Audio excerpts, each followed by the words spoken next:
Amen. Thank you, Lord. Hallelujah. Yan. Maraming salamat sa Lord sa umagang ito, di ba po? Tayo po'y muling nagsama-sama. Tayo po'y nagkikita-kita every Sunday. Ito po sa face-to-face and sa online. Amen. Before we start, let us all pray. Yes, Lord God. Lord, we thank you, Father. We thank you, Holy Spirit. We thank you, Jesus, Lord God, for your never-ending love, Lord God. For us, Lord God, sa bawat isa, Lord God. Lord, we ask, Lord God, today, Lord God, as we listen to your word, Lord God, that every word, Lord God, na marinig namin, Lord God, will be, Lord God, marinig, Lord God, not just of our ears, Lord God, but of our hearts, Lord God, to openly and willingly allow you, Lord God, to move in our hearts, in our minds, Lord God, in our lives, oh Lord God. Lord, I pray, Lord Jesus, Lord God, in every word that we hear, Lord God, let there be transformation, oh Lord God. Let there be lives changed, Lord God, transformed, Lord God, in the mighty name of Jesus, oh Lord God.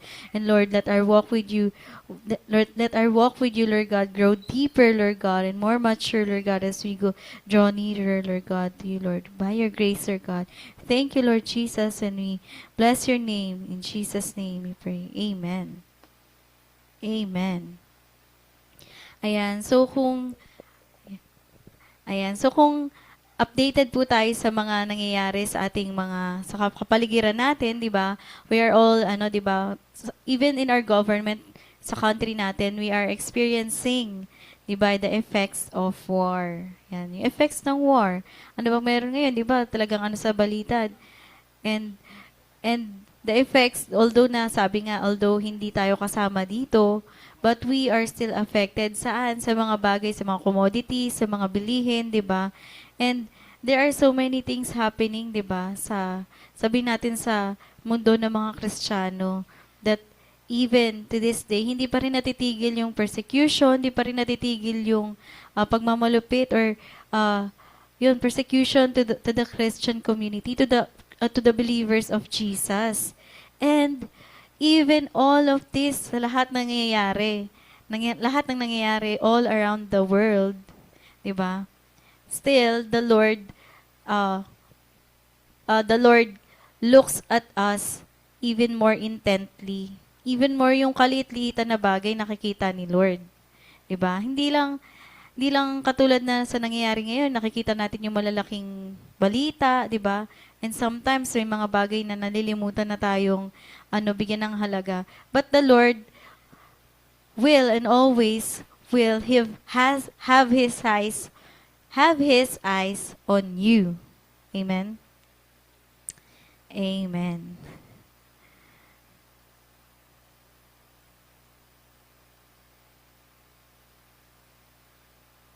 Ayan. So, ating po pag-uusapan ngayong umaga is wake up, return, and walk in love. Diba? Ang layo sa introduction. Wake up, return, and walk in love. Amen. So, yan sa sinabi nga natin kanina, that even though there are so many things happening sa ating kapaligiran, sa buong mundo, di ba? The Lord will always have His eyes on you. Hindi ka hahayaan ni Lord na although ano-ano na yung kapaligiran mo, hindi ka pa rin niya nakakalimutan, hindi ka mawawala sa mata niya. And this morning, our topic is to wake up, return, and walk in love. Ayan. So, let's dive deeper about this. Ayan. So, ayan. We will talk about something na most believers experience but rarely talk about openly. Rarely ba? But rarely talk about openly. Kumbaga, 'di ba? Tayo mga Kristiyano, as we are following the Lord, 'di ba? Even with our friends, 'di ba? Ang laging linyahin, "Oy, kamusta ka na? Kamusta na?" 'Di ba? Kamusta ka na? So we will talk about this morning is the condition of our hearts as a Christian. As Christians, yan. So sometimes, 'di ba? Sometimes people can be in church. We pray, we worship, yet we slowly, without realizing, our hearts can begin to drift away from what God truly desires. Anong ibig sabihin nun? Even though we have perfect attendance, sabihin natin, perfect attendance naman ako sa church. 'Di ba? ano naman yung ano ko, di ba, lagi naman akong nasa church, nakikita niyo naman, di ba, ganyan-ganyan. Sabi ng isang tao. And we worship God, we pray, di ba? But, do we check our hearts, di ba? Tine-check ba natin yung hearts natin? Na, sige, attend ako, sige, ganyan. Pero, do we check our hearts regularly or daily? Hindi lang every Sunday, hindi lang every gantong schedule. But do we check our hearts regularly? Because, 'di ba? What we are about to talk about this morning is the condition of our hearts. So, is it drifting away from what God truly desires? 'Di ba? Nagde-drift ba to? Or 'di ba pag sinabi nagde-drift, lumalayo ba to sa gusto ni Lord? Yan. Not always in obvious ways, 'di ba? May mga bagay na hindi naman instant yan ang nangyari. It happened unti-unti.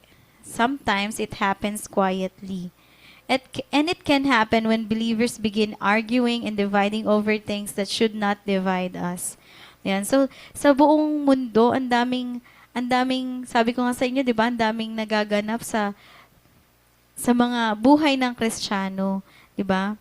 There are some na, hindi, ganito yan. Kapwa believers na yan, ha? Hindi, ganito yan. Hindi, ganito yan. Di ba? Parang, there are things na hindi sila magkasundo. They argue and divide over things na hindi naman dapat sila ma-divide doon. And it can happen when we become comfortable with sin instead of fighting against it. Ayan. So even it can happen when we want Jesus to save us, but we don't want Him to lead us. And it can also happen when we hold on to anger and refuse to forgive, allowing bitterness to stay in our hearts. But the good news today is God does not expose these things to condemn us, but He reveals them to restore us. Yan. So sabi dito, hindi ini-expose ni Lord yung condition ng heart natin. Ano ba meron dyan? May anger ba dyan? May bitterness ba dyan? Ano bang meron dyan? Hindi ini-expose ni Lord to para pahiya ka or para i-condemn ka. But He reveals these things sa conditions ng heart natin to restore us. Diba? Iba kapag madumi yung isang bagay, makikita mo yan. Ay, ang dumi na ng ano ko, ang dumi na ng notebook ko, linisin ko nga. Ay, dumi na ng ano ko, ng sahig namin, linisin ko nga, walisin ko nga. 'Di ba? Yung may mga bagay na that the Lord is exposing, not to condemn us, but He wants to clean us, to cleanse us, 'di ba? He wants to reveal yung mga bagay na yun para i-restore tayo. Ano sa tayo i-restore? 'Di ba? We are made in the image of God. So God is always calling His people back to unity, back to repentance, and back to love. Amen? Amen. So, sabi po dun sa Romans 14 verse 1, accept the one whose faith is weak without quarreling over disputable matters. Ayan. So first, what we will talk about is, grabe first agad, division among believers in Jesus' name. One of the things that weakens the church is division among believers. Ayan. So maraming Kristiyano, they stop loving each other. Bakit? Because they don't agree on every single thing. Kumbaga, 'di ba? We are all created unique by the Lord, 'di ba? Ikaw ba, kagaya mo ba siya? Kagaya mo ba si ganto? Kagaya mo ba siya? You are not created exactly as the other person. So, sometimes Christians stop loving others because they do not agree on everything. Yan. Sabi nga dun sa tinanong si Pastor, nalimutan ko yung pangalan niya. Sabi niya, Pastor, do you believe in yung post-tribulation, pre-tribulation, di ba? Yung mga ganong bagay. And there are so many things na, sabihin natin, iba-iba yung understanding or revelation sa kanila ng Lord. And sometimes, sabi niya, I am, pan-trib. Pan-trib, sabi niya.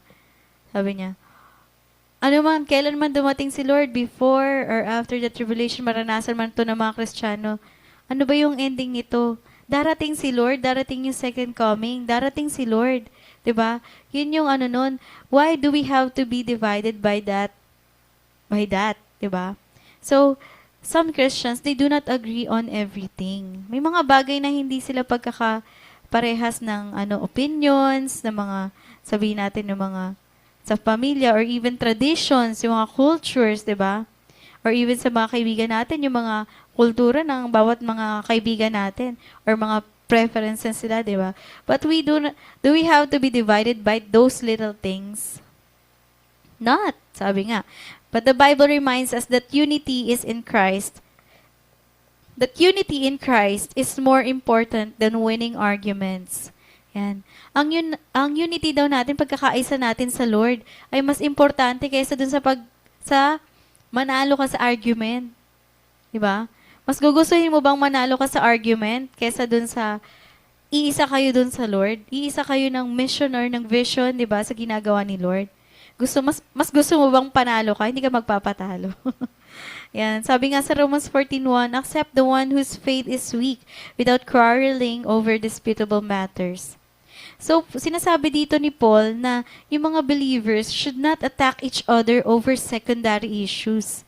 There will always be differences in perspective, understanding, or maturity in faith, but disagreement should never destroy our love for one another. Amen? Actually, meron akong kakilala talaga. Sabi niya talagang antibay niya sa ganito. Sabi niya, napaka-petty ko kasing person eh. Talagang sabi niya, I'm a very petty person. Sabi ko, ano nga ba yung petty? Sabi ko, yung petty. Tapos sabi niya, yung mga maliliit na bagay, talagang pinapalaki ko yan. Napasearch ako nung sinabi niya, kasi I'm a very petty person. Sabi ko, ano yung petty? Pet? Pet lang nga, pet lover lang ako eh. Tapos sinerch ko talaga, petty. Tapos sinabi niya rin, hindi, ano kasi ako eh, yung malilit na bagay, pinapalaki ko talaga. Wow, proud siya, sabi ko. Wow, proud ka doon, sabi ko. Oo, talagang, grabe yung pride, sabi niya. Sabi niya, oo, talagang yung mga malilit na bagay, papalakihin ko yan. Kasi petty akong person eh. Proud siya doon. Grabe, no? Jesus name. Talagang, araw-araw, pinagpe-pray mo talaga. Araw-araw talaga eh, no? Lord, cover me in your holy and precious blood. Lord, baguhin mo yung taong to. Yan. So, grabe. So, if the world has this, may ganang palang tao na makaliit-liit ang bagay, papatulan niya. Bakit? Di siya magpapatalo. Those little arguments, yung mga bagay na hindi naman katalo-talo, palalakihin niya yun just to win his argument. Just to make yung opinion niya tama. Kasi, di ba, sabi nga even sa Bible, di ba, the way of a man is always right. Sa mata niya. Di ba? Di ba sa mata ng isang tao, yung para sa kanya, siya yung laging tama. Pero si Lord ang basis natin sa totoo, sa katotohanan. Yun. So, if the world has this, yung mga petty reasons na yan, di ba? Sa mga Kristiyano ba, may lugar ba yung ganon? Sa tingin nyo ba, may lugar ba dapat ganon ang mga Kristiyano? Pettiness. Di ba? We do not accept those things. Kasi di ba, sabi nga ulit natin, accept the one whose faith is weak without quarreling over disputable matters. So, sabi ni Paul, believers should not attack each other over secondary issues or petty issues. Yan, so, there will always be differences, di ba, sa bawat isa sa atin. So, disagreements daw, dapat, it should never destroy our love for one another. Sabi sa Ephesians 4:3, make every effort to keep the unity of the Spirit through the bond of peace. Sabi sa Ephesians 4:3. Ayan. So, ang gusto ng enemy ay galit-galit ang mga believers. Ganun ang mga ang gawa ng enemy, di ba? Oh, hi, Kayla. Kayla.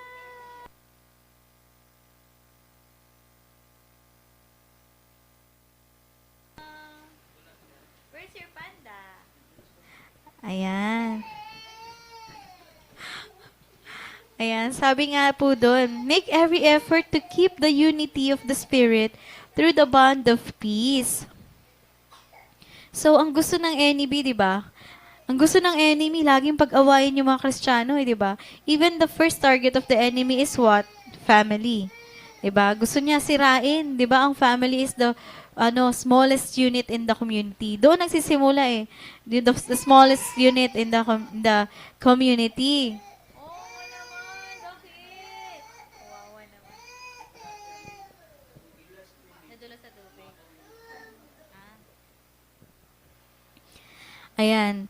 Pero sinasabi dito sa Ephesians, but when we choose humility, grace, and patience, the church becomes strong and reflects Christ. Ayan. So, sabi nga po dun sa verse na yun, make every effort. Make every effort to keep the unity of the Spirit through the bond of peace. Diba? So, ano ba sabi?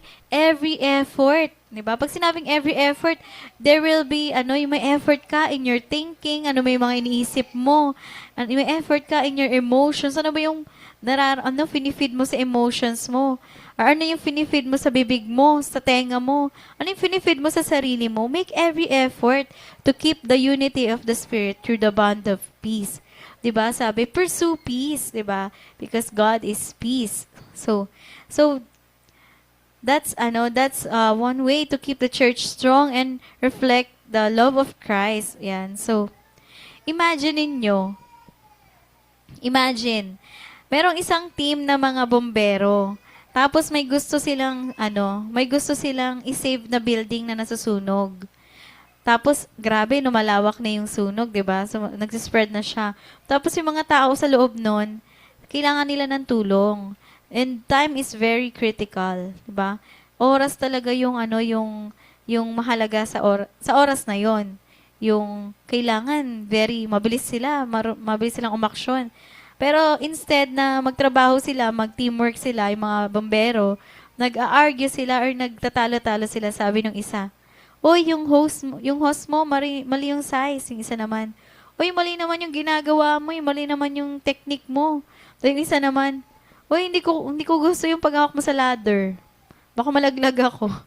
Di ba? Lahat naman yun importante. But this particular event, di ba, time is of the essence. So, while they argue with each other, di ba, habang nag-aaway-away sila, yung sunog, lumalawak na, nagsaspread na.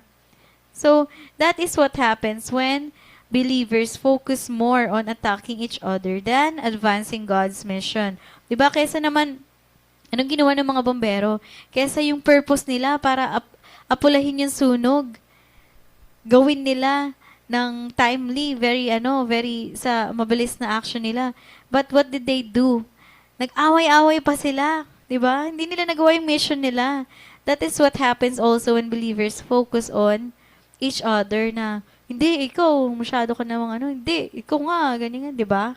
Daming attack with each other than advancing God's mission, 'di ba? Ano ba yung gusto ng mission sa atin ni Lord, 'di ba? Diba? To spread the gospel, to share the word of God, to share Christ to other people. Kasi tayo sabihin na natin, nakikinabang tayo sa grace ni Lord, sa love ni Lord. Pero, we are so busy with ourselves and with other Christians na ipinpoint ano yung mali nila. We are so busy looking at other people than advancing God's kingdom. Diba? We are so busy to look at those people na sabihin nga natin na nakakaranas na sila ng love ni Lord, ng grace ni Lord. Pero, sila pa rin yung aasikasuhin mo. I mean, sila pa rin yung mag-aaway-away, di ba? Kesa, sino yung natin, di ba? To share to other people, yung mga lost, yung mga broken, yung mga wala pang pagkakilala sa Lord. Di ba? That is what the Lord wants in us. So, the real enemy is not sitting the real enemy is sin, darkness, and the forces that try to pull people away from God. Yun yung totoong enemy. Bakit?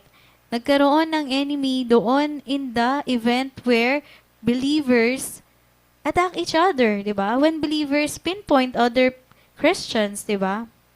The real enemy, yun yung enemy natin, di ba? Yung pag-away-awayin yung mga Kristiyano. When believers choose unity instead of division, the church becomes powerful.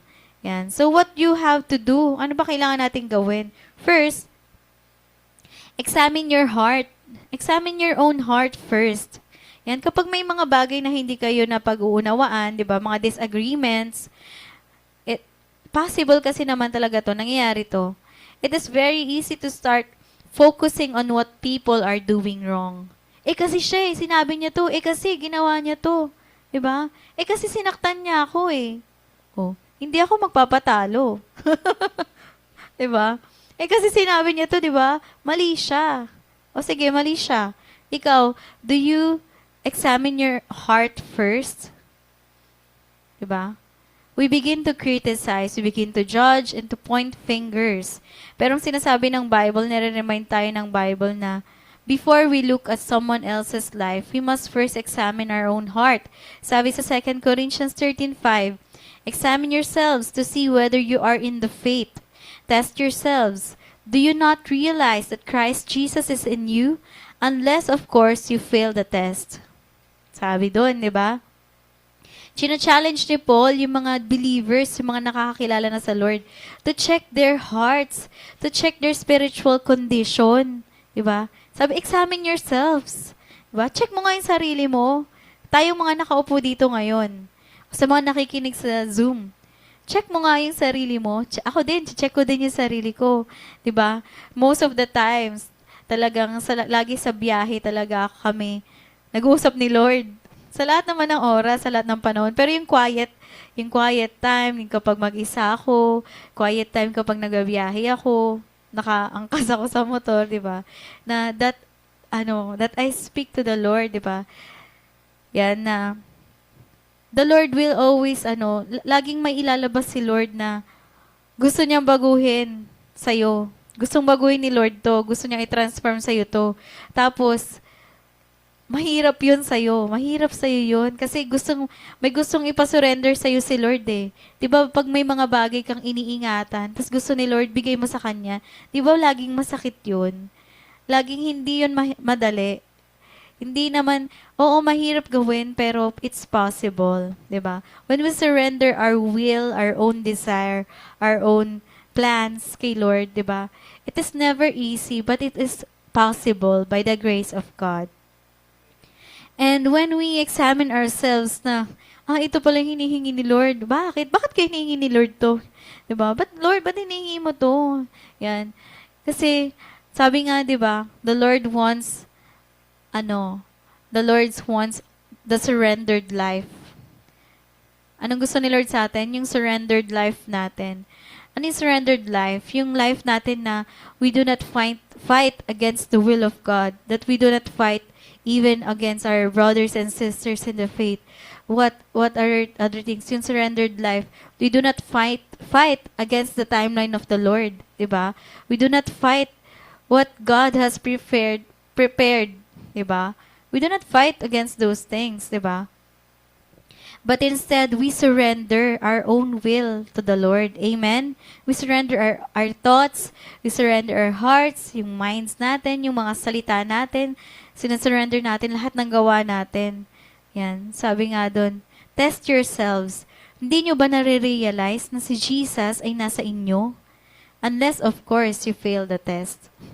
Sabi doon, di ba? Do you not realize that Christ Jesus is in you? Unless, of course, you fail the test. So, it is easier to evaluate others, but spiritual maturity requires us to evaluate ourselves before God. So, di ba habang lumalakad tayo, habang araw-araw tayong nakikipag-usap sa Lord, habang araw-araw tayong may relasyon sa Lord, di ba? The Lord, di ba? Kung sa school, our teachers or our parents expect us to mature sa kaalaman natin. Kung grade 1 ka, ito yung level ng knowledge mo, sabihin natin, di ba? Para mga level yan hanggang dumating ka ng high school, college, di ba? Nagtrabaho ka. There will be maturity along the way. But, di ba, in the spiritual sense, di ba? As we walk with God, sinasabi natin, na Kristiyano tayo, di ba? Kristiyano ako Sinashare natin si Lord sa iba, di ba? Pinapalakas natin yung ibang tao, we encourage other people, we share the love of God. And along with that comes spiritual maturity. Spiritual maturity requires us to what? Evaluate also ourselves before God. Ayan. So, along with spiritual maturity, we should evaluate. Ano ba? Ano bang meron sa puso ko ngayon, Lord? At parang ang bigat. Ba't parang, ang bigat ng katawan ko, ganyan. So, evaluate yourselves. Evaluate ourselves. Sabi sa another scripture, Matthew 7:3 verse 5. Why do you look at the speck of sawdust in your brother's eye and pay no attention to the plank in your own eye?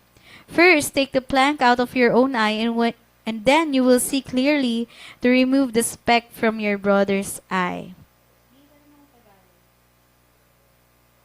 Matthew 7:3 verse 5. Ayan. So, ang sinasabi dito sa Matthew 7:3 to 5, sabi, bakit daw tayo tumitingin dun sa puhing na meron dun sa kapatid mo, in your brother's eye, sa mga kapwa mo, to other people?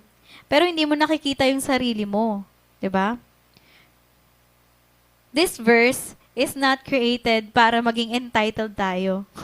Kasi yung verse, yung mga una niya, bakit mo tinitingnan yung bakit mo kailangan tingnan yung iba kung sarili mo, hindi mo pa nakikita, 'di ba? Some people, twist this context O bakit ikaw? Sabi nga sa 'di ba?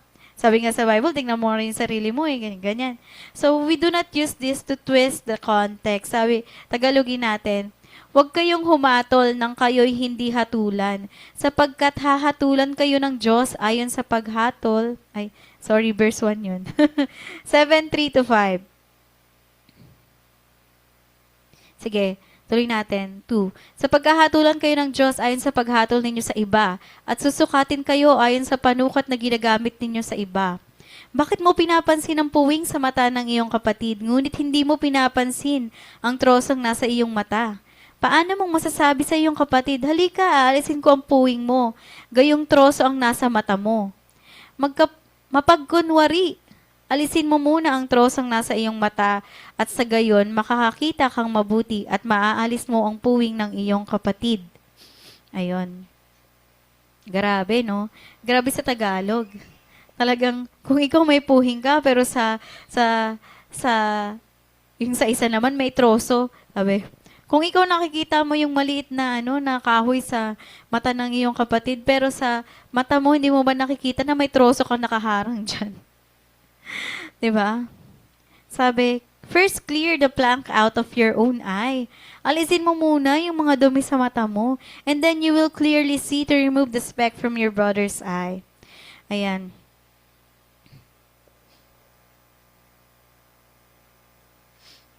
Ayan. So, sometimes, 'di ba? Sabi dito sa verse na 'to that a person, 'di ba? Ang isang tao, nakikita niya yung mali ng iba. But then, yung kamalian niya or yung mga bagay na pinapabago sa kanya ni Lord, hindi niya pa nakikita. Hindi niya nakikita even though sinlaki na to ng troso. Yung troso na pwede ka nang tumambling dyan, pwede ka nang, mapatid. Di ba? Yan. So, before anything else, di ba? Before anything else that you criticize, you judge other people, think about or evaluate yourselves first. Ayan. So, hindi ito Bible verse para gamitin mo against other people. But this Bible verse is used to what? To evaluate ourselves, di ba? Para evaluate natin yung sarili natin. Para tayo mismo, linisin natin yung sarili natin. And ganun din sa other person, para tingnan niya rin yung sarili niya, i-cleanse niya rin yung sarili niya, di ba? Sa sight ni Lord. Para pare-parehas tayo na haharap sa Lord, di ba? Pare-parehas kayo na haharap sa Lord na you do not judge, you do not criticize other people, that you do not see the wrong doings of other people, di ba? Iyak siya. Ayan, so, instead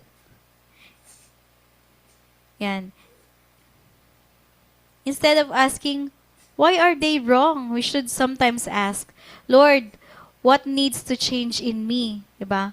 Lord, bakit ba ganun sila? Diba? Bakit naiinis na ako? Lord, bakit ang cute nila? 'Di ba? May mga tao talaga na susubukin yung ano, eh, limit mo talaga, eh, no? May mga taong susubukin yung limit mo, eh. Pero instead of asking na, Lord, bakit ganun tong taong to? Bakit ganito siya? 'Di ba? We should sometimes ask based sa Bible sa binasa natin, Matthew 7:3-5. We should sometimes ask, Lord, ano mo yung gusto mong baguhin sa akin, Lord? Aray. 'Di ba? Parang Parang kung ano, kung logic lang 'to. Wala Lord, bakit gano'n, gano'n, ganyan. Tapos ako pa pala yung kailangan magbago, 'di ba? Lord, sino ba yung may mali, 'di ba? Ako ba o sila? 'Di ba? Ako ba o siya? 'Di ba parang tinatanong natin si Lord gano'n, pero parang ano tayo, ano yun, nakikipag-reason tayo sa Lord.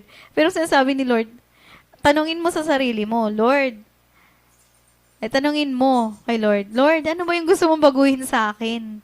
'Di ba? Lord, what needs to change in me? And when we begin to honestly examine our hearts before God, we discover something uncomfortable but important. Yan. So, 'di ba kapag pinapa-examine natin yung puso natin sa Lord, nade-discover natin na may mga bagay na gusto nga tayong ipasurrender sa atin si Lord, pero importante mangyari. Sometimes, the issue is not division, but sometimes, the deeper issue is that our faith has become lukewarm. Ayun. So, sometimes, it is not about the division. Yan. Sometimes, the deeper issue daw, because our faith has become lukewarm. Ayan. So, and that leads us to ano ba yung signs of a lukewarm Christian? Tingnan natin. Tingnan natin, examine natin kamusta na ba yung mga puso natin? Kamusta na ba yung mga puso nyo? Sabi mo nga, kamusta naman yung puso ko? O, di ba? Ayan. Sabihin natin yan sa sarili natin. What are the signs? Di ba? Ayaw natin to, di ba? Sabi daw kasi kapag nagkakaroon ng mga ganong issues, 'di ba? There are things that you need to check. And may sinasabi sa Bible na lukewarm Christian. Tingnan nga natin 'to para ma-avoid natin 'to. Here are the 3 signs of a lukewarm Christians. Yun. So many people think being a Christian means simply believing in Jesus, but the Bible warns us about something dangerous. Spiritual lukewarmness. Yan. Basahin natin yung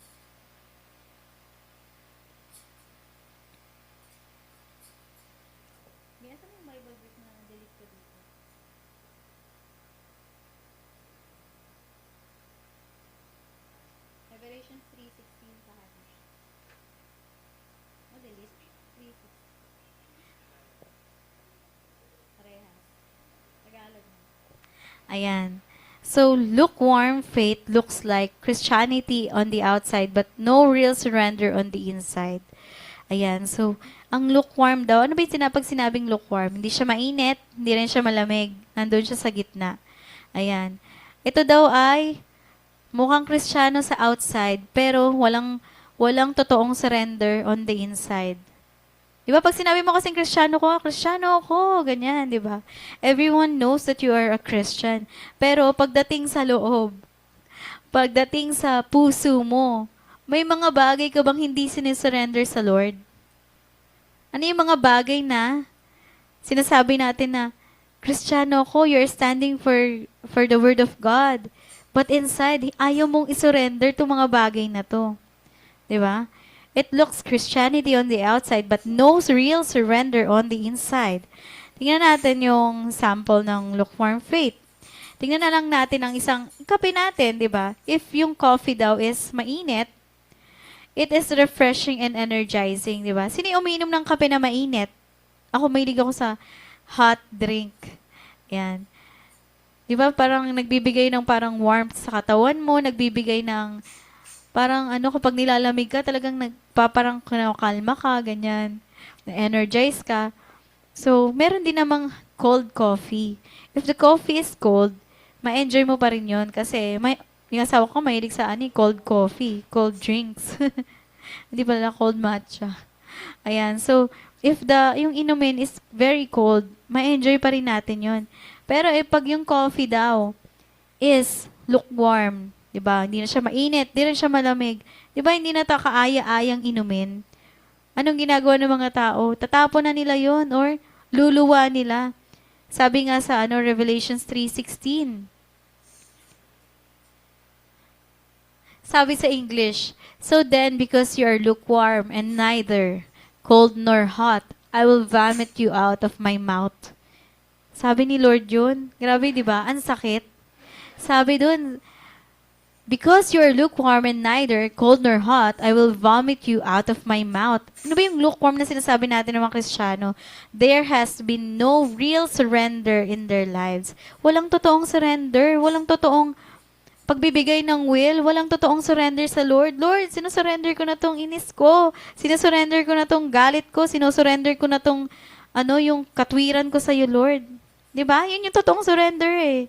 May katwiran ka sa buhay, may mga stand ka. Kaso pag tinanong sa iyo ni Lord yun, hinihingi sa ni Lord, ayaw maibigay. 'Di ba? Ayaw mo ibigay. So, walang surrender na nangyayari. Anong tawag doon? 'Di ba? Mapagkunwaring Kristiyano. 'Di ba? It is called mapagkunwari. Sabi nga sa Tagalog, "Ngunit dahil ikaw ay maligamgam, hindi mainit ni malamig, isusuka kita." 'Di ba? Grabe, sobrang sakit marinig ito, 'di ba, sa Lord na dahil ikaw ay maligamgam, hindi mainit, di malamig, isusuka kita.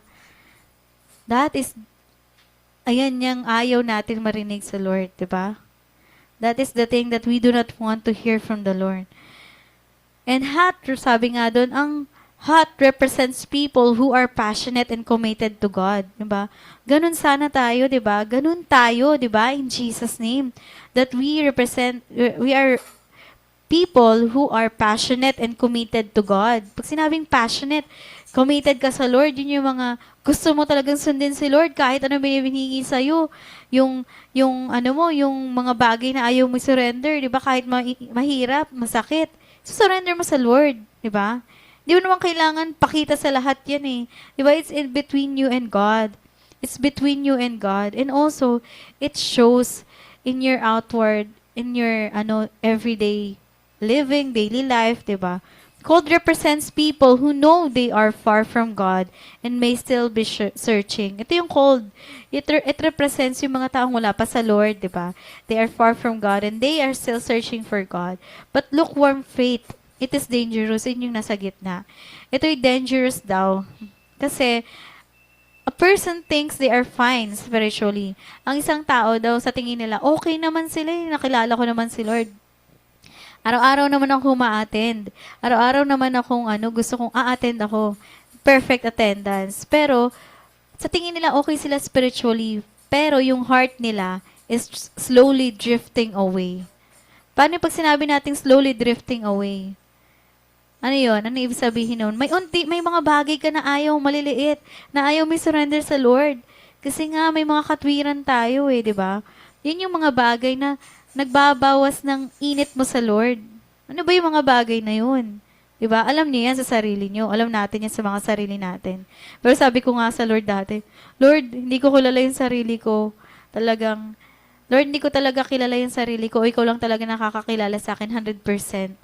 Kapag may sa future or even in the present time. Lord, sobrang galit na galit ako, Lord eh. Hindi ko alam na kaya ko pala tong gawin. Oh, sinabi ko talaga yun, Lord, di ko alam na kaya ko pala itong sabihin. Kaya ko pala itong gawin sa galit ko. Talagang sabi ko, Lord, doon ko na-realize, hindi ko talaga kilala yung sarili ko. And that's when I realized na, Lord, ikaw may kakilala sa akin 100% eh. So, binibigay ko sa iyo lahat ng control. Binibigay ko sa iyo yung mind ko, yung heart ko, yung gawa ko, di ba? Everything, my emotion. Ayan, so, God desires not half-hearted heart or yung mga half-hearted faith, but a heart fully devoted to Him. Ang gusto daw ni Lord is yung puso na fully devoted sa Kanya. Yung 100%, gustong sundin siya. Ayaw niya yung mga lukewarm Christianity na mukhang okay, yung faith outside, but there is no real fire inside. Amen? Sabi sa Romans 6:1-2, "What shall we say then? Shall we continue in the sin that grace may abound? Certainly not. How shall we who died to sin live any longer in it? Sabi sa Tagalog nga.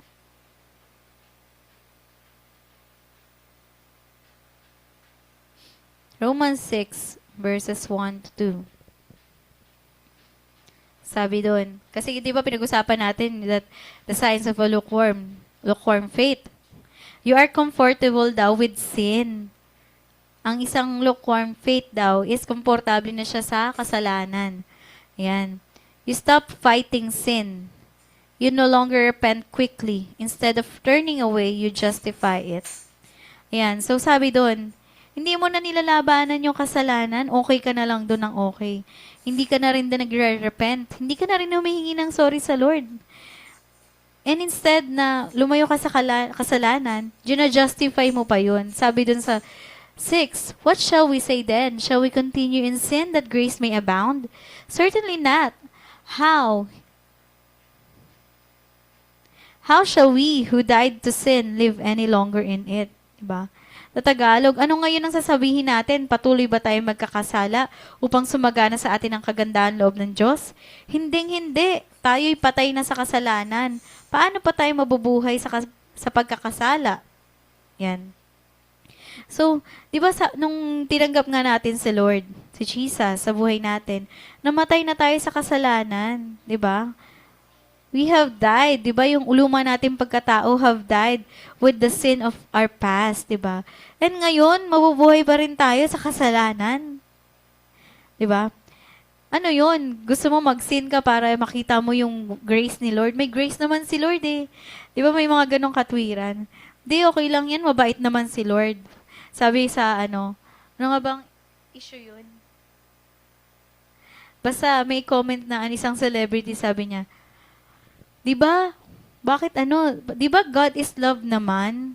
Parang ang point is, oo, God is love. Parang ang point niya, kahit anong mangyari, God is love. Di ba? Kahit sabihin na natin, ang sinasabi niya is, kahit na gumawa siya ng mali, kahit na ganto ganyan, di ba? Gina-justify niya na, si Lord naman is love eh. Mamahalin pa rin niya ako, tatanggapin niya pa rin ako. Totoo naman, God is love. Pero God is a righteous God. He is just. Pag sinabing righteous, merong holiness, di ba? Pag sinabi nating just, para bang judge. Kapag ginawa mo to, mayroong kaakibat na. Pag may ginawang kasalanan, may kaakibat na kaparusahan. Laging merong consequence, di ba? God is love, but also God is just. So, grace is not permission to sin. Diba? Sabi natin, love naman si Lord, kaya okay lang yan. May grace naman siya. Diba? Pero yung grace ni Lord is not a permission to sin. Kapag talagang intentionally gusto mo talaga magkasala, Grace is power to overcome sin. So, a healthy believer still struggles sometimes, but they hate sin and run back to God quickly. Yan, so, ang isang healthy believer daw, healthy believer. Yan, so sometimes, nagkakaroon naman talaga tayo ng struggles, di ba? But they hate sin and run back to God quickly. Yan, so, we recognize, kasalanan pala to. Kasalanan pala to sa Lord. Di ba? What is the right thing to do sa presence ni Lord, di ba? Bumalik ka sa Lord, manghingi ka ng sorry sa Lord. Di ba? Manghingi ka ng kapatarawanan sa Lord and ask Him for the grace for you to overcome the sin. Yan, so, sometimes lukewarm faith becomes comfortable with living with it. Ayan. So, yun daw yung sign number 1, na komportable ka na lang sa kasalanan. Sa pangalawa, sabi dun, second sign, you want Jesus as Savior but not as Lord. Sabi dun sa sign number 2, gusto mo lang lagi kang nililigtas ni Lord. I mean, gusto mo lang. Si Jesus is your Savior. Oo, Jesus is our Savior. But not as Lord. Diba? Sometimes, some believers, gusto nila ganun na niligtas ako ni Lord, binago ko ni Lord, papunta dito sa luma kong pagkatao, papunta dito. Pero, pag may mga bagay na si Lord na hinihingi sa'yo, bilang Diyos mo't Panginoon, ayaw mong ibigay. Balik na naman tayo sa ayaw ibigay. Yan. So many people want forgiveness. Gusto nila yung forgiveness. Gusto nilang patawarin sila, but they do not want obedience.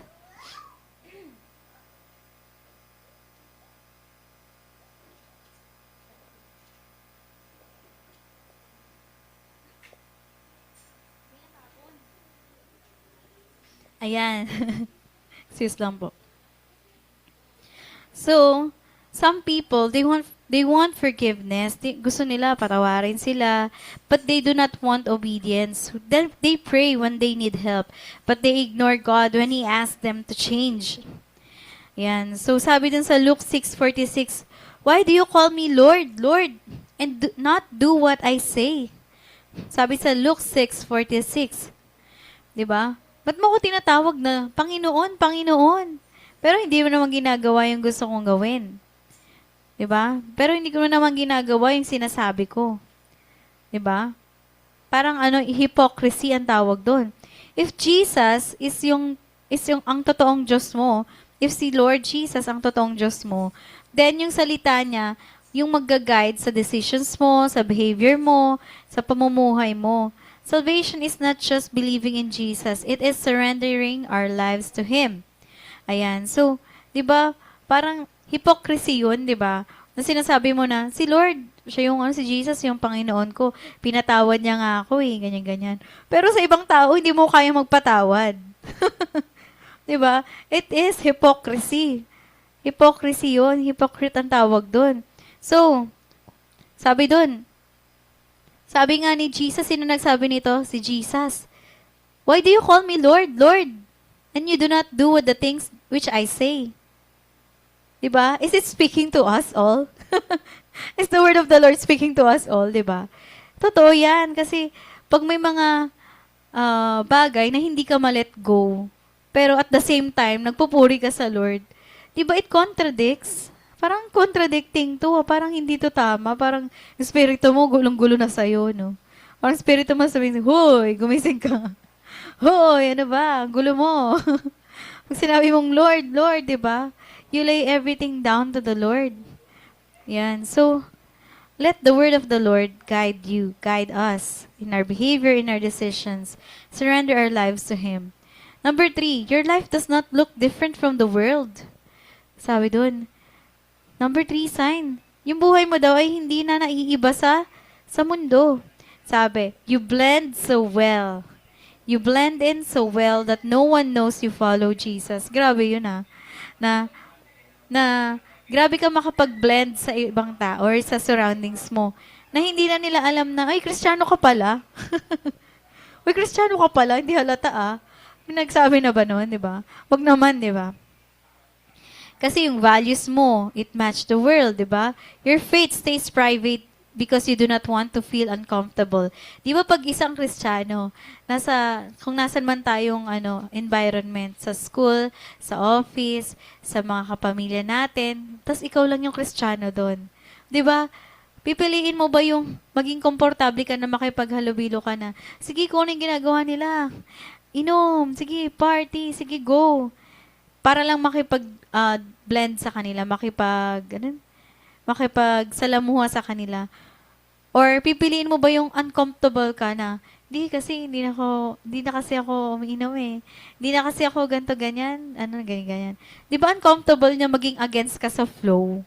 'Di ba? Uncomfortable 'yun Ano yung pipiliin mo, komportable ka doon or uncomfortable ka sa world, 'di ba?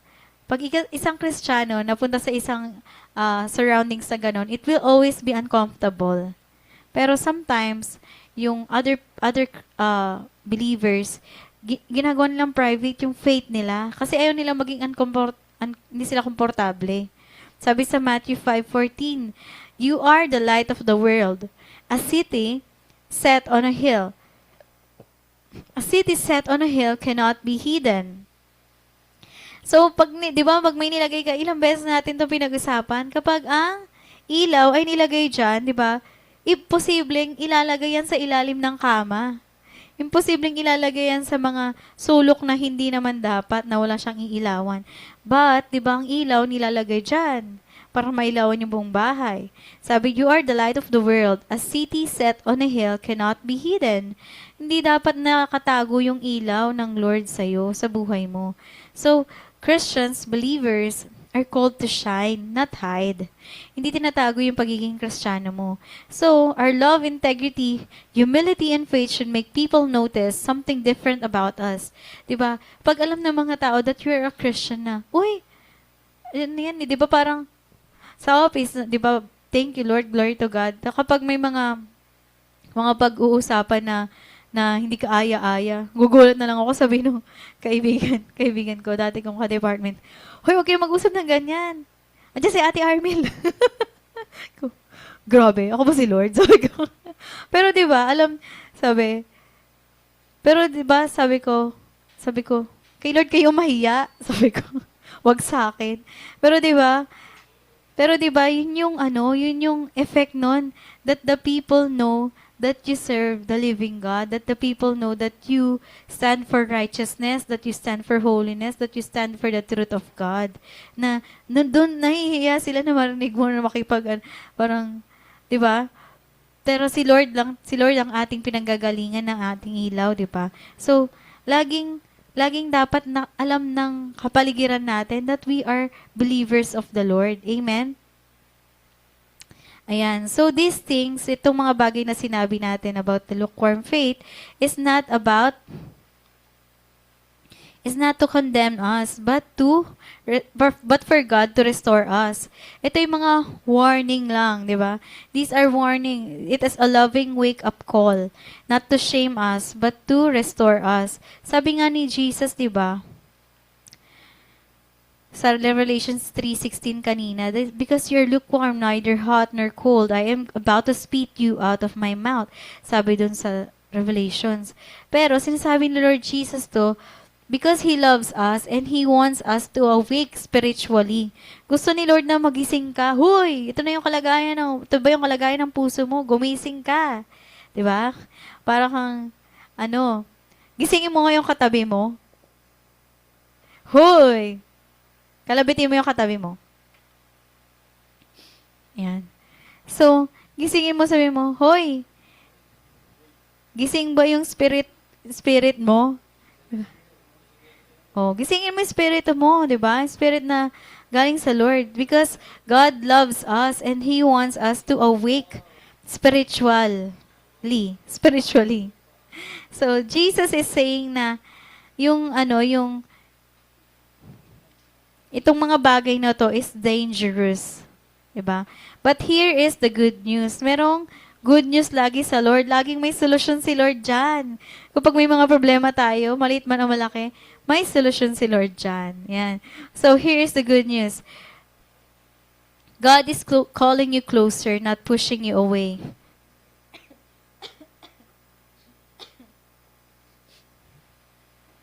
God is calling you closer and not pushing you away. So, if you have the conviction, di ba, it is a proof that God has not given up on you. So, do not run away from Him. Run back to Him, repent, and return. Amen? So, how do we return to the Lord? Return to your first love. These are the solutions, di ba? Return to your first love. One of the main reasons sa mga believers ay nagkakaroon ng wala ng init niya is that they lose their passion for God. Kasi over time, their faith becomes routine na lang. Yung faith nila nagiging routine na lang, hindi na siya relationship. Sabi sa Revelations 2:4-5, yet I hold this against you. You have forsaken the love you had at first. Consider how you have fallen. Repent and do the things you did at first.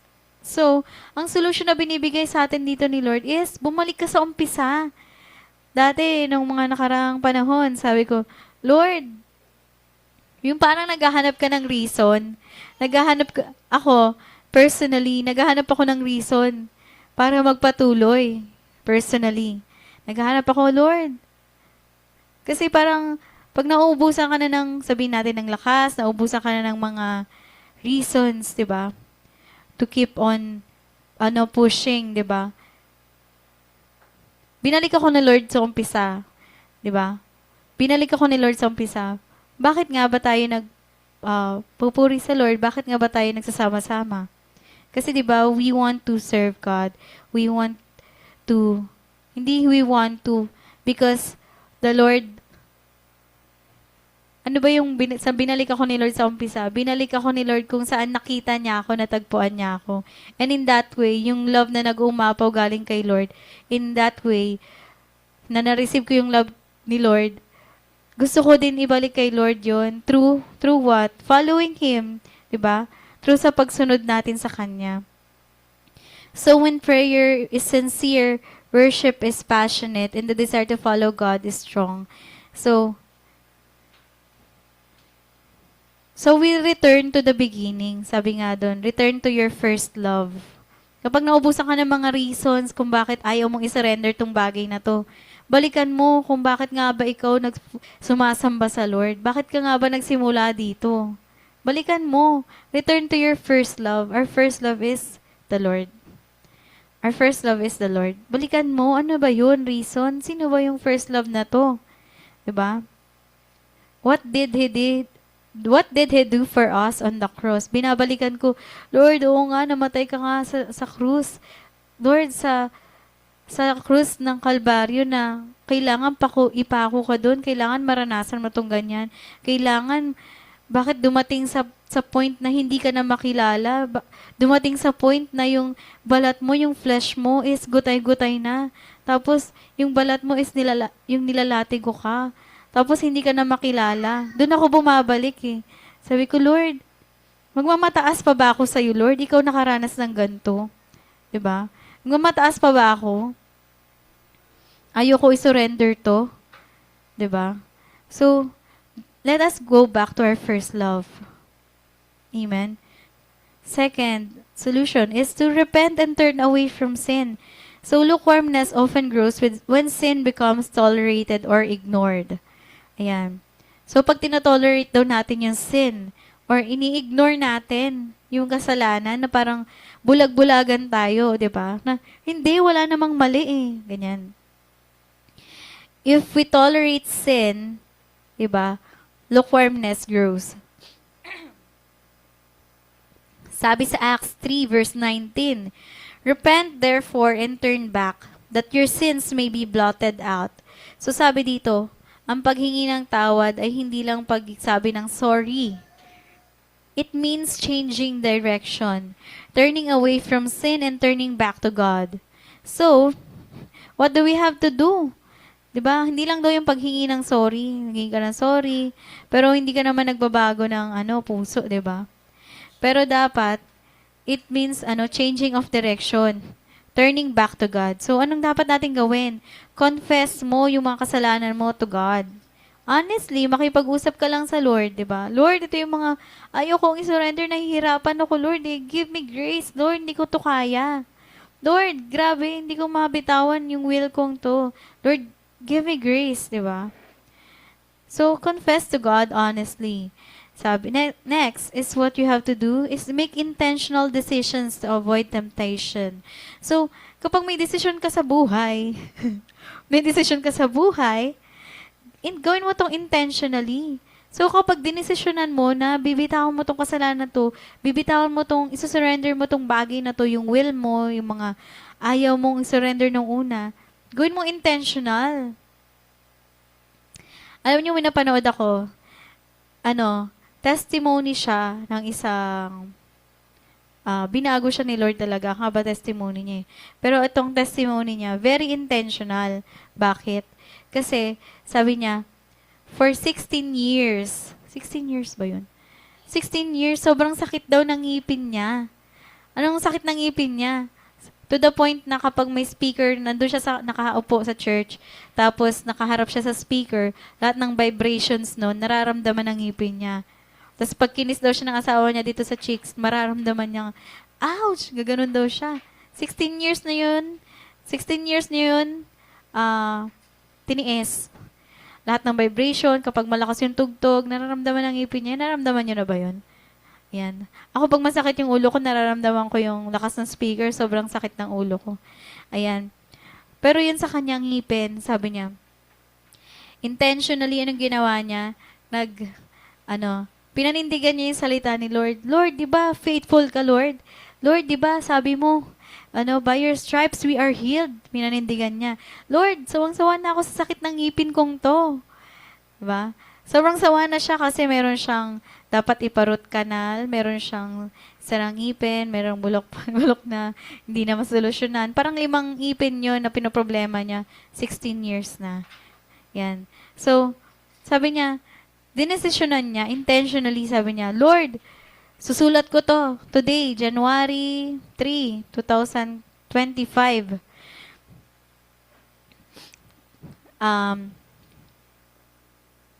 January 3, 2026, sabi niya.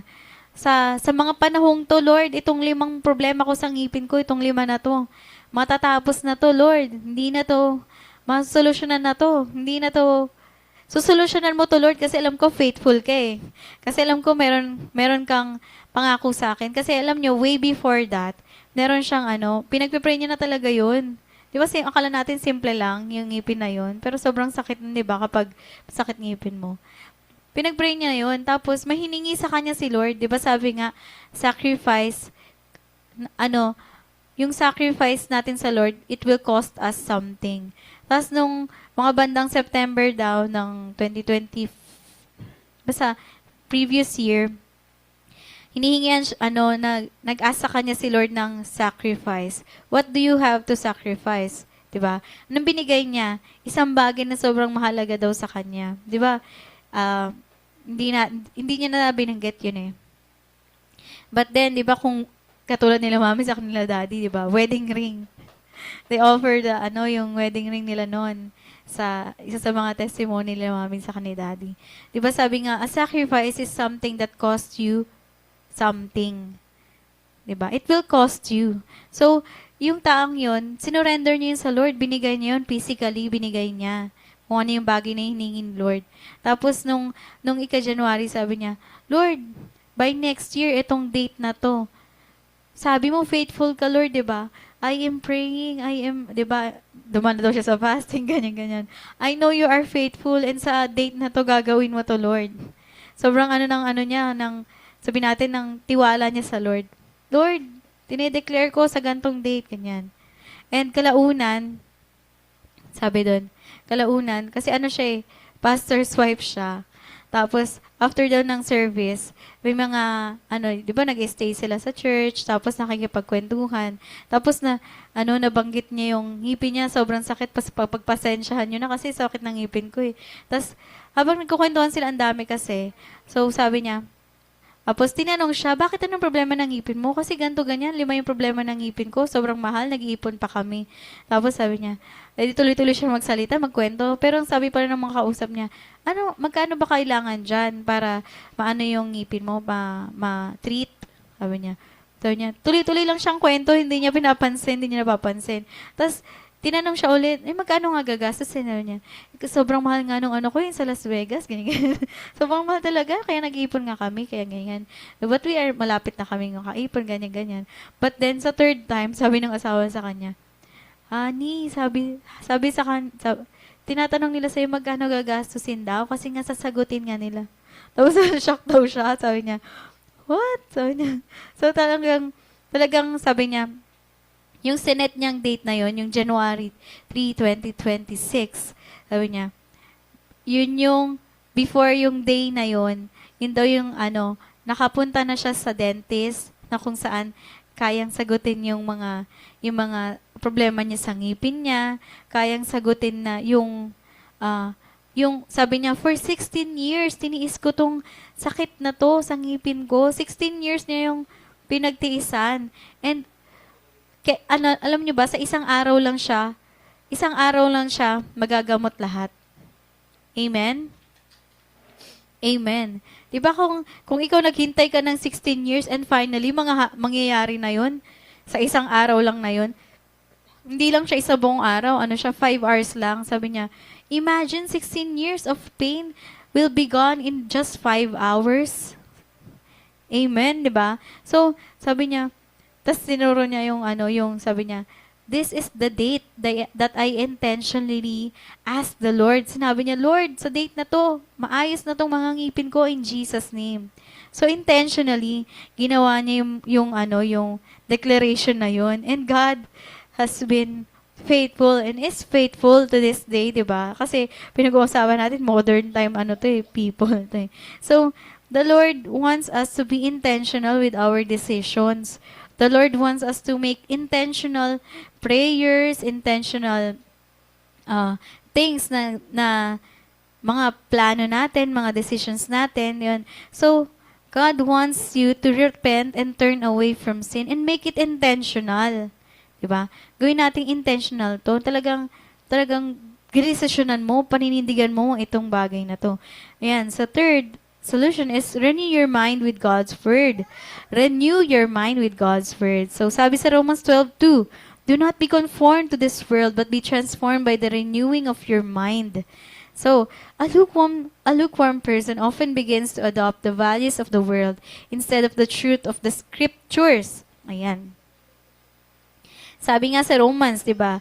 Ipa-renew mo, pabago mo yung paano ka mag-isip, paano ka mamuhay, ipa-align mo sa Lord, sa will ni Lord. So what do you have to do? 'Di ba? Basahin mo yung Bible, 'di ba? That is that we have to do. Kasi yung salita ni Lord, it will guide us, 'di ba? Sa mga bagay na regularly dapat nating gawin every day. Ano pa? Allow the Bible to shape your decisions and priorities. Amen. Ayan, so, hayaan mo daw yung salita ni Lord na yung mga bagay, mga decision mo aligns with the Word of God. Amen?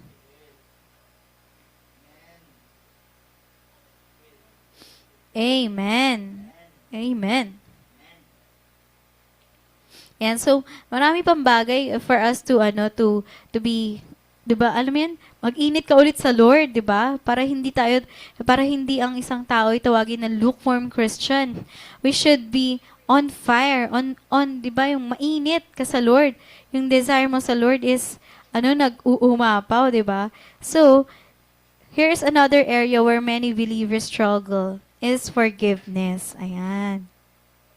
Sabi sa Ephesians 4:31-32, let all bitterness, wrath, anger, clamor, and evil speaking be put away from you with all malice. And be kind to one another, tender-hearted, forgiving one another, just as God in Christ forgave you.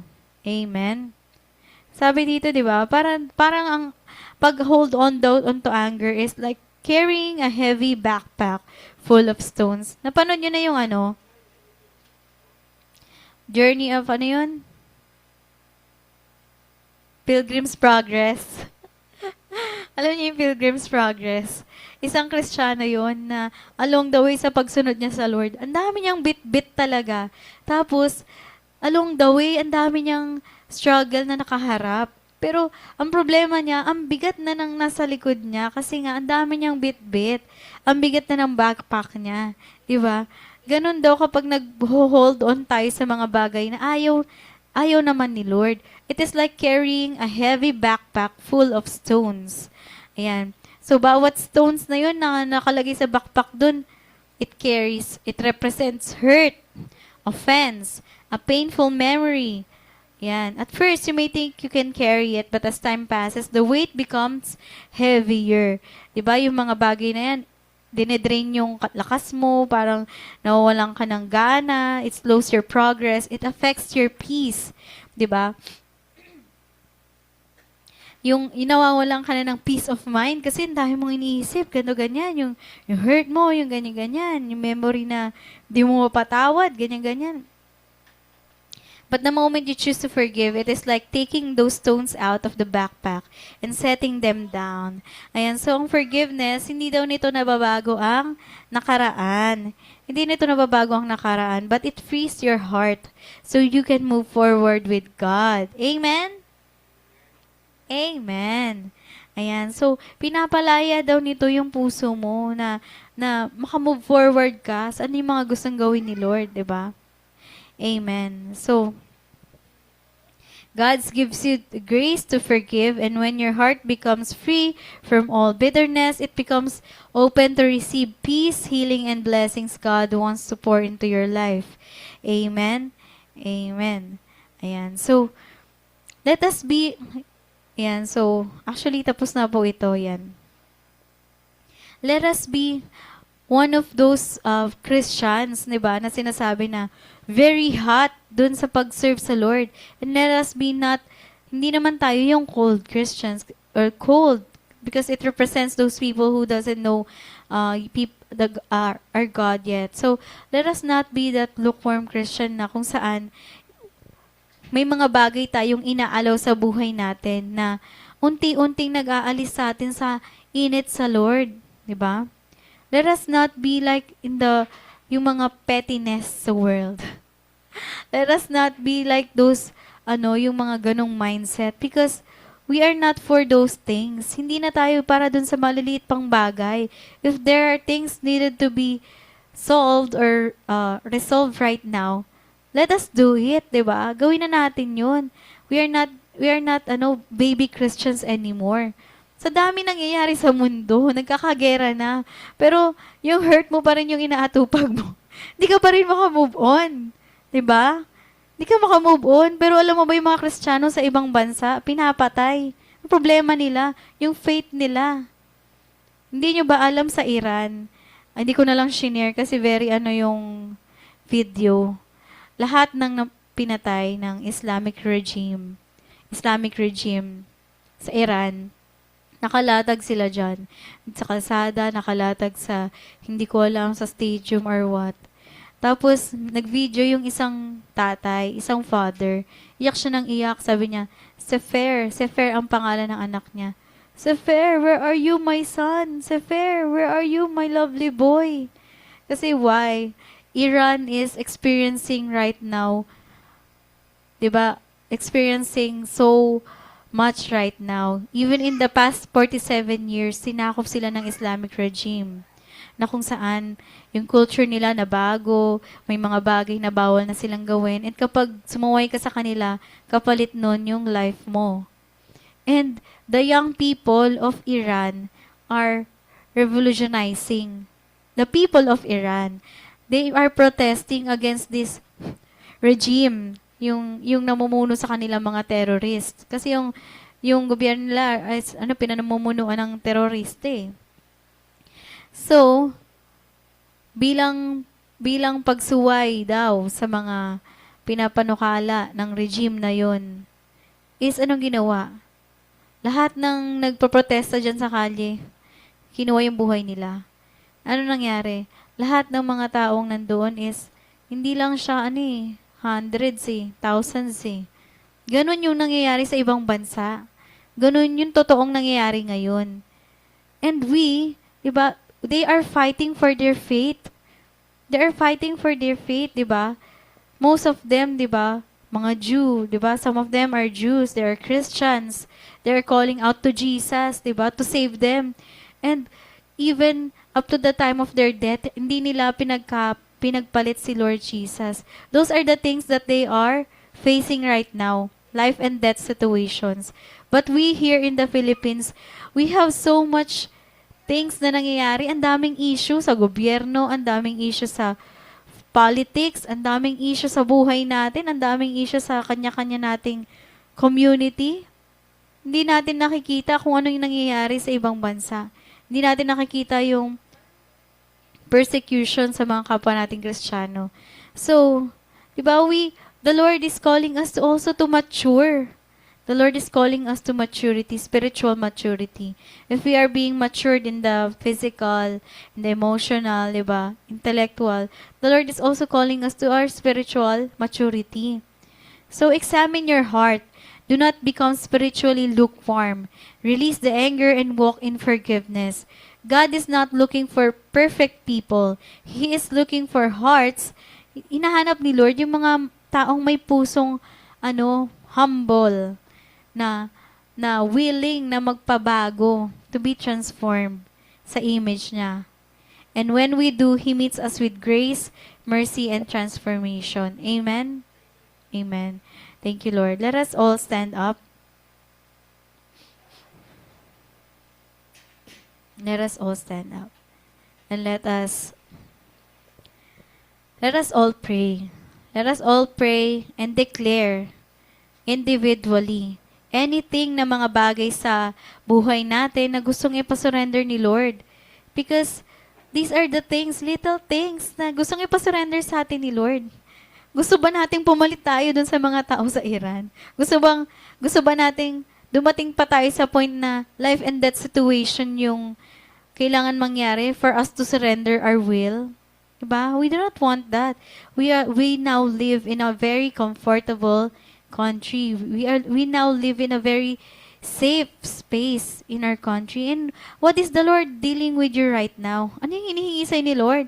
Ano yung gusto pa-surrender sa'yo ni Lord? Hindi naman, di ba, life and death situation ang meron ka ngayon, di ba? It is your heart that the Lord is asking of you. And if the Lord is talking to you right now, and if the Lord is wanting you to surrender something, and let us surrender this morning yung mga bagay na yon. Amen? Huwag na tayo magmatigas sa Lord. Kasi sino ba tayo para humarap sa Lord? Diba? Anong ginawa ni Lord sa krus? Diba? He was beaten up. Dinala niya yung krus. Diba? Nilatigo si Lord. Kinoronohan siya ng tinik. And yung tinik na yun, hindi ko alam kung 5 inches na tinik ba yun? That it pierces through his skull. Sa sa uluhan niya, tumatagos. Si Lord nilatigo siya. Even to the point na alis na yung mga flesh niya, yung skin niya. Kita na yung laman niya. And sabi sa Bible that He is not recognizable. Hindi na siya maintindihan kung tao pa ba yun. Tao pa ba siya? Yung itsura niya hindi na ma-recognize. Ayun yung dinanas ni Lord Jesus. And sino tayo? Who are we for not release or surrender to the Lord? Yung mga hurt natin, yung mga anger natin, all bitterness, the things of the past. Sino tayo for us not to forgive when someone hurts us? Sino tayo for us not to give or share the same grace and love na binigay sa atin ni Lord? Are we worth it? Namatay din ba tayo kagaya ng pagkakamatay ni Lord Jesus sa krus? Di ba hindi? What is the Lord asking of you? It's so very simple. Your declaration, your surrendering to the Lord. It is just your surrendered heart that He wants. Because let us remember, if you are not for God, anything that is not for God is for the enemy. And we do not want to be for the enemy. You want to be for the Lord Jesus. Amen? Dalawa lang yun eh. Diba? Sabi nga dun, the reality is, if you are for the Lord Jesus, you are made for heaven because we are citizens of heaven. That is our permanent residency. And if we do not allow the Lord in our lives to transform us, then saan tayo? Dalawa lang yun, heaven or hell lang yun. So, we have to choose. Kailangan, you have to choose. You have to let yourself choose this day forward. Para saan ba ako, Lord? Lord, I want to surrender my life to you. I want to surrender every bitterness. I want to surrender all unforgiveness. I want to surrender everything. Yung mga bagay na hindi ko masurrender. Yung mga plano ko, yung mga will ko. Bakit, Lord, hindi nangyayari yung mga gantong bagay? Lord, diba? Ba't hindi naayon sa gusto kong mangyari?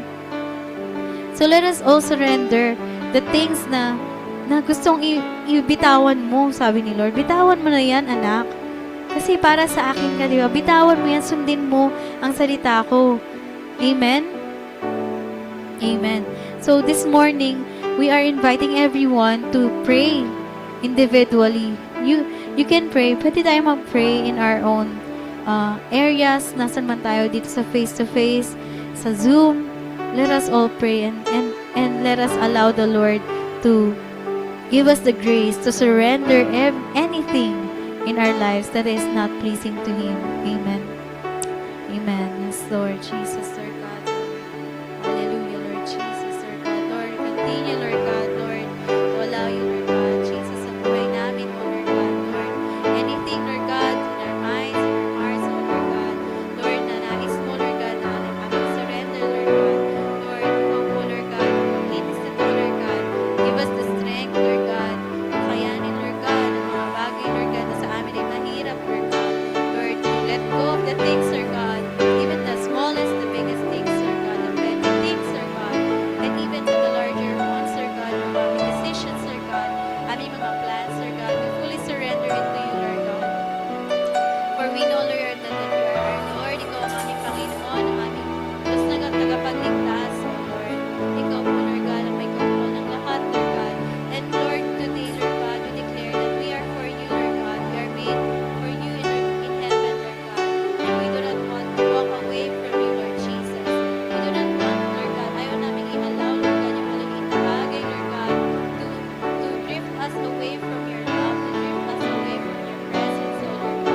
Hallelujah, Lord God. Lord, we declare, Lord God, sa mga, lahat ng bagay, Lord God, ng aming sanalita, Lord God.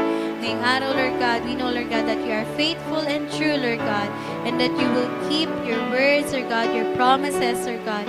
And Lord, that as we have declared today, Lord God, we surrender to you everything, Lord God, every little thing, Lord God, hanggang sa malalaking bagay sa aming buhay, Lord God, that is not pleasing to you. And we even will surrender, Lord God, our plans, Lord God, the timeline, Lord God, that we have planned for ourselves, oh Lord God. Lord, we pray, Lord God, Lord, give us the grace, Lord God, to fully surrender, Lord God. And even, Lord God, as we talk to you, Lord God, in our quiet time, oh Lord God, Lord, sa aming pakikipag-usap sa iyo, Lord God.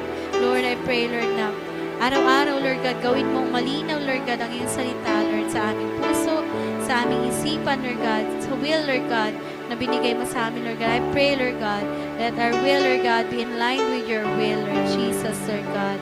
Hallelujah, Lord God. For the things, Lord God, na kami nahihirapan, Lord God, give us the strength, Lord God, na kayanin ito, Lord God, Lord. Even the strength of surrendering, oh Lord God, yung mga bagay na gusto mong ipabago, Lord God, ipatransform, Lord God, Lord. We do not want to drift away from you, Lord God, but instead, Lord God, we want to draw near, closer and closer to you, Lord Jesus, Lord God. Lord, hallelujah, Lord. We trust you, Lord God, ay mga bagay na ito, Lord God, Lord. Alam po namin na ikaw ay tapat at totoo, Lord God, sa iyong mga salita at panghako, Lord God.